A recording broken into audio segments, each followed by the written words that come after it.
Budget की बात है, पहली बार इतने ज्यादा बढ़ेगा।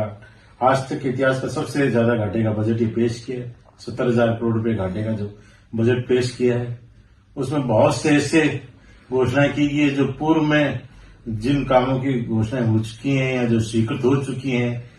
ईआरसीपी पर 9,000 करोड़ पूर्व में कांग्रेस के राज में स्वीकृत हो गए, जिनको दोहराया गया है। इसी तरह से सीवरेज के कार्यों की है, अमृत 2 के जिसमें है ड्रेनेज के जो कार्य पूर्व में स्वीकृत हो चुके थे। अमृत 2 की पेयजल योजना पूर्व में स्वीकृत हो गई थी, जिनके टेंडर हो चुके थे या टेंडर होने बाकी थे या कार्यादेश लेने थे, आपने उनको रोक रखा था। उनकी बजट में घोषणा की है, उसके बजाय उनको अलावा और आप घोषणाएं करते तो बहुत अच्छा होता।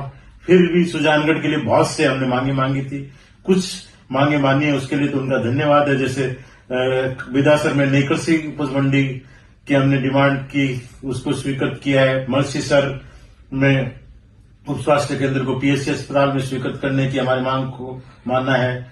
सारोठिया के उप स्वास्थ्य केंद्र को भी क्रमोन्नत कर पीएससी अस्पताल में किया है, वो हमारी डिमांड थी, उसको भी इन्होंने स्वीकृत किया है। लोहारा में हम 2 साल से प्रयासरत थे कि वहां जीएसएस खुले और लोहारा में 33/11 का जीएसएस स्वीकृत हुआ है इस बजट में। लोहारा में एक और सड़क जो उडवाड़ा से लोहारा होते हुए परावा सड़क की डिमांड बहुत थी, जिसकी हम प्रयासरत थे, उसको भी स्वीकृत इस बजट में किया गया है।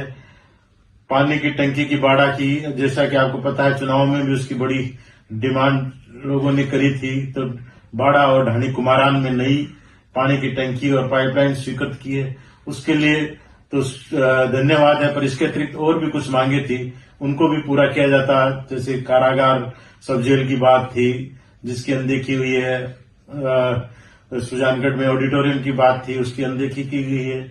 तो इस तरह से कुछ काम स्वीकृत है, कुछ नहीं हुए सुजानगढ़। पर राजस्थान के परिचित्र में देखें तो कहीं न कहीं बहुत ज्यादा निराशा देखने को मिलेगी। धन्यवाद।